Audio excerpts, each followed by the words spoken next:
Hello, I'm Rachel Jones for the Finance News Network. Joining me today from Calima Energy is Managing Director Alan Stein. Alan, welcome back to FNN. Thank you, Rachel. Now, Calima Energy has built a substantial land holding in the Montney of British Columbia. Can you tell me about the progress of this? We've had a very exciting year. We drilled our first 3 wells and we got some fantastic results. Compares favourably with all our peers in the area, which no small feat when you consider that the Montney is one of the most prolific oil and gas resource players in North America. Thanks, Alan. Now, the last time we spoke, approval had been granted for a large greenfield LNG export project. How has this been going? Shell, Petronas and their other partners at LNG Canada have started construction on a $40 billion project at Kitimat. And Chevron and Woodside have just announced that they're going to double the size of their LNG project, also at Kitimat.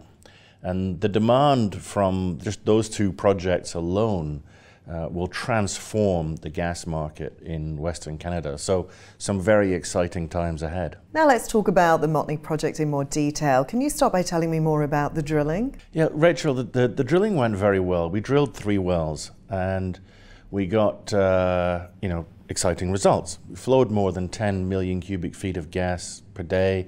The liquids rate was going at about 40 barrels per million cubic feet, which was on target, still increasing as the well was cleaning up.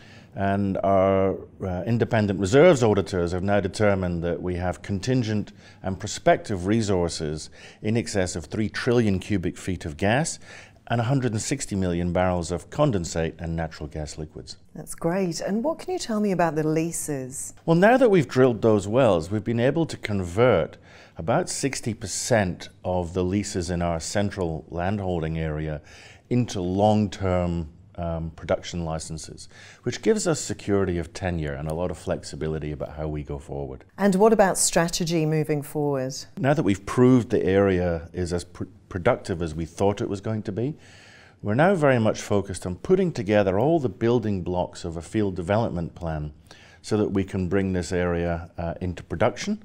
And we're fortunate in that we have quite a lot of infrastructure all round about us that allows us to do that without having to build new infrastructure, which of course is very capital intensive. Thanks, Alan. And now to financials and your share price. Can you provide a comment on each? Well, earlier this year we did a placing and rights issue to raise 12.7 million. We're in the process of selling an asset in Namibia to Tullow for around 3 million. That's going very well. The share price has been challenging. The Canadian equity market is at 20-year lows because the productivity of the basin has overwhelmed its pipelines.